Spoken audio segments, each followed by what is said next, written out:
में law and order पर सियासत गरमाती हुई नजर आ रही है। दिल्ली के कई सड़कों पर पोस्टर लगाए गए हैं जिस पर लिखा है कि बीजेपी ने दिल्ली को गैंगस्टर्स की राजधानी बना दिया है। दिल्ली की सड़कों पर कानून व्यवस्था को लेकर पोस्टर लगाए गए हैं। दिल्ली के आईटीओ चौराहे पर पोस्टर लगा है, ये देखिए तस्वीरें भी हम आपको दिखाते हैं। दिल्ली का सबसे व्यस्त चौराहा है ये आईटीओ चौराहा, जहां पर ये पोस्टर लगा है। ये पोस्टर किसने लगवाए हैं इसका अभी तक फिलहाल कोई जिक्र नहीं है, लेकिन बीते दिन केजरीवाल और आम आदमी पार्टी ने लॉ एंड ऑर्डर पर सवाल उठाए थे। पूर्व मुख्यमंत्री अरविंद केजरीवाल ने कहा था कि दिल्ली में जंगल राज है। तो अब ये तस्वीरें हम आपको दिखा रहे हैं।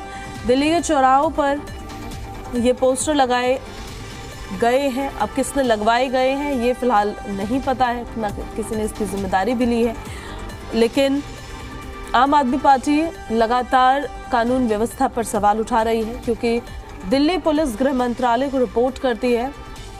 इस वजह से दिल्ली सरकार की तरफ से आरोप लगाया जा रहा है कि भाजपा ने, ये देखिए पोस्टर में भी उन्होंने लिखा है, दिल्ली को गैंगस्टर्स की राजधानी बना दिया।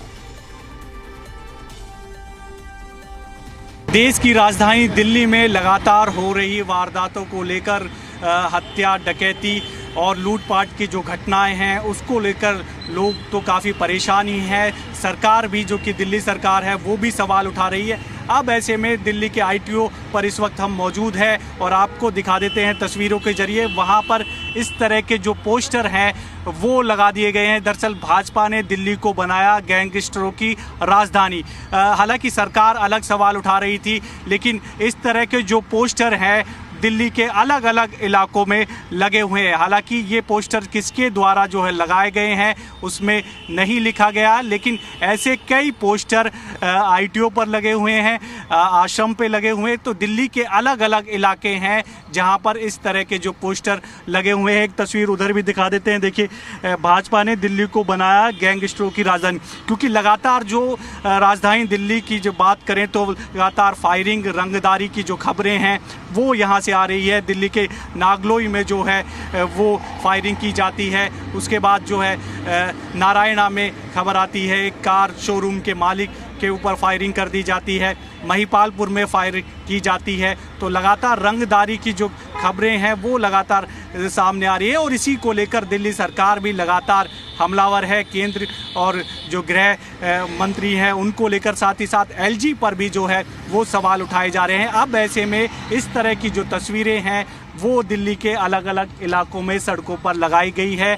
हालांकि किसने लगाई है इसमें इसका जिक्र नहीं किया गया, लेकिन भाजपा ने दिल्ली को बनाया गैंगस्टरों की राजधानी, इस तरह की चीज़ें इन पोस्टरों में लिखी गई है। तो लगातार सवाल उठ रहे हैं दिल्ली की कानून व्यवस्था को लेकर। अब ऐसे में सड़कों पर भी भाजपा पर निशाना साधा जा रहा है दिल्ली की कानून व्यवस्था को लेकर। वीडियो जर्नलिस्ट सदाशिव के साथ देवेश कुमार, जी मीडिया, दिल्ली।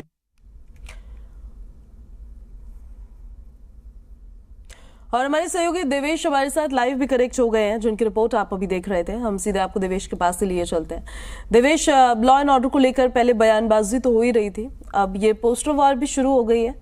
किसे लगाया है ये पोस्टर? लगाया भी एकदम व्यस्त चौराहे पर है। देखिए बिल्कुल आईटीओ चौराहे पर इस तरह के जो पोस्टर हैं दरअसल वो लगाए गए हैं और सवाल उठाया जा रहा है भाजपा को लेकर। दरअसल लगातार दिल्ली सरकार का भी जिक्र इसलिए कर रहे हैं क्योंकि कल दिल्ली सरकार में जो मंत्री हैं कैबिनेट मंत्री सौरभ भारद्वाज वो पहुंचे थे दरअसल नारायणा, जहां पर फायरिंग की गई थी रंगदारी के लिए, और जो शोरूम के मालिक हैं उनसे चर्चा भी की गई, बातचीत की गई और आश्वासन दिया गया कि आज एलजी से एक आम आदमी पार्टी के विधायकों का प्रतिनिधि मंडल मुलाकात करेगा और दिल्ली की कानून व्यवस्था को लेकर जो है बातचीत की जाएगी। तो ऐसे में अब सुबह के समय ही दिल्ली के आईटीओ चौराहे पर पोस्टर लगाए दिए गए हैं कि भाजपा ने दिल्ली को बनाया गैंगस्टरों की राजधानी। तो ऐसे में एक तरफ सरकार जहां एलजी, गृह मंत्री और केंद्र सरकार को घेर रही है, वहीं दूसरी तरफ जो पोस्टर लगाए गए हैं, हालांकि उसमें किसके द्वारा ये पोस्टर लगाए गए हैं इसका जिक्र नहीं किया गया, लेकिन जिस तरह से आम आदमी पार्टी सरकार जो है वो लगातार केंद्र और एलजी पर निशाना साध रही है कानून व्यवस्था को लेकर। तो ऐसे में दूसरी तरफ लोगों की भी कह सकते हैं एक तरह से नाराज़गी है, जो लगातार इस तरह की वारदातें हो रही है। दरअसल महिपालपुर में फायरिंग होती है और ये सब 24 घंटे के अंदर होता है। नारायणा में फायरिंग होती है बदमाशों द्वारा, और फिर नागलोई में भी फायरिंग होती है और रंगदारी के लिए फायरिंग की जाती है। दरअसल दुकान, होटल और एक कार शोरूम के जो मालिक है वहाँ पर फायरिंग की जाती है। तो दरअसल लगातार दिल्ली की जो कानून व्यवस्था है उसको लेकर सवाल उठाए जा रहे हैं और ऐसे में लगातार इस तरह की जो खबरें हैं वो लगातार दिल्ली से देखने को मिल रही है। कहीं एक कांस्टेबल की रोड रेज में हत्या कर दी जाती है,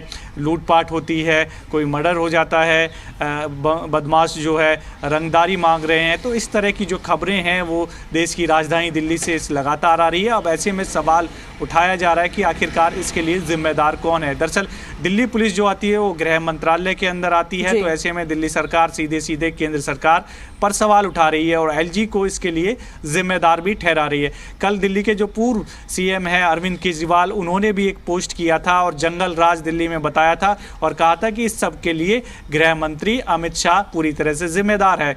वहीं सौरभ भारद्वाज की बात करें तो आज भी उन्होंने कई सोशल मीडिया एक्स पर पोस्ट किए और दिल्ली की कानून व्यवस्था को लेकर सवाल पूछे हैं एलजी से और कहा है कि दरअसल इसीलिए हम जिक्र करते हैं कि एलजी को थानों का निरीक्षण करना चाहिए, क्योंकि लगातार ये सवाल उठाए जा रहे हैं कि आखिरकार दिल्ली की जो कानून व्यवस्था है उसके लिए जिम्मेदार कौन है। दिल्ली के लोग परेशान हैं, आए दिन मर्डर हो रहे हैं, रंगदारी मांगी जा रही है, व्यापारी परेशान है। कल भी जब हमने देखा तो नारायणा जब सरकार के मंत्री पहुंचे थे तो वहां पर जो शोरूम के जो मालिक थे उन्होंने भी कई सवाल उठाए और कहा कि इस तरह से व्यापार नहीं चल पाएगा। अगर सुरक्षा भी मिलती है तो किस किस को परिवार में सुरक्षा मिल सकती है, ये भी बड़ा सवाल है। तो ऐसे में ज़रूरी है कि कानून व्यवस्था दुरुस्त की जाए दिल्ली में, क्योंकि देश की राजधानी तो है ही, साथ में तमाम बड़े व्यापारी लोग हैं जिनको कॉल आती है रंगदारी के लिए, फिरौती के लिए। तो ऐसे में व्यापारी वर्ग जो है एक तरह से कह सकते हैं डरा हुआ है। हालांकि सरकार की तरफ से कहा जा रहा है कि इस सब के लिए एलजी पूरी तरह से जिम्मेदार है और आज एक विधायकों का, यानी कि आम आदमी पार्टी के विधायकों का एक प्रतिनिधि मंडल जो है वो एलजी से मुलाकात कर सकता है। जी, ये पोस्टर्स जो आईटीओ चौराहे पर लगाए गए हैं देवेश, क्या ये सिर्फ वहीं लगाए गए हैं या दिल्ली में और भी किसी चौराहे पर, किसी और जगह पर भी लगाए गए हैं? देखिए, आईटीओ पर भी लगाए गए हैं, आश्रम के आसपास भी बताया जा रहा है कि वहाँ पर भी इस तरह के पोस्टर लगाए गए हैं। दरअसल इसको लेकर भाजपा पर निशाना साधा गया है, क्योंकि जैसा कि हम जिक्र कर रहे थे कि जो दिल्ली पुलिस है, जो कानून व्यवस्था है, वो गृह मंत्रालय के अंदर आती है। तो ऐसे में एलजी की जिम्मेदारी होती है इस सब को लेकर। तो इसी को लेकर लगातार सरकार एलजी और केंद्र सरकार को घेरती आई है और आज भी जैसा कि हम जिक्र कर रहे हैं कि एक प्रतिनिधि मंडल जो है वो मुलाकात कर सकता है एलजी से कानून व्यवस्था को लेकर। तो ऐसे में कह सकते हैं कि लोगों में भी थोड़ी बहुत नाराज़गी है जो दिल्ली में मौजूदा स्थिति है कानून व्यवस्था को लेकर, क्योंकि लगातार इस तरह की खबरें आती हैं तो लोगों में भी एक डर पैदा हो जाता है। और सवाल ये भी है कि जब देश की राजधानी सुरक्षित नहीं है तो फिर अन्य राज्यों का कैसे हालात होंगे, क्या स्थिति होंगी। यहाँ से तमाम लोग अलग अलग राज्यों से भी आते हैं, तो ऐसे में सवाल उठाए जा रहे हैं और इस सवाल को लेकर पूछा जा रहा है केंद्र सरकार से, एलजी से, कि आखिरकार ये कब दुरुस्त होगी जो व्यवस्था है उसको लेकर। और दिल्ली की अलग अलग जगह इस तरह के पोस्टर जो हैं वो भी नज़र आ रहे हैं कानून व्यवस्था को लेकर सवाल उठाते हुए। कल सौरभ भारद्वाज ने भी प्रेस कॉन्फ्रेंस की थी और कहा था कि इस तरह की जो चीज़ें हैं वो अक्सर मुंबई में होती थी, रंगदारी मांगना, फिरौती मांगना और फायरिंग करना, इस तरह की डराना व्यापारियों को। लेकिन देश की राजधानी दिल्ली में पहली बार इस तरह की चीज़ें सामने आ रही है और एक ही दिन में 3-3 जगह फायरिंग हो जाती है। ये कई सवाल खड़े करता है, लेकिन सरकार का कहना है कि हम पूरी तरह से व्यापारियों के साथ है और उनके जो मुद्दे हैं व्यवस्था को लेकर, कानून व्यवस्था को लेकर एलजी के सामने भी रखेंगे और अगर ज़रूरत पड़ती है तो कमिश्नर को भी इसके लिए पत्र भी लिखेंगे और उनसे मुलाकात भी की जाएगी। जी ठीक है देवेश, आपका बहुत बहुत शुक्रिया इन सारी जानकारियों के लिए।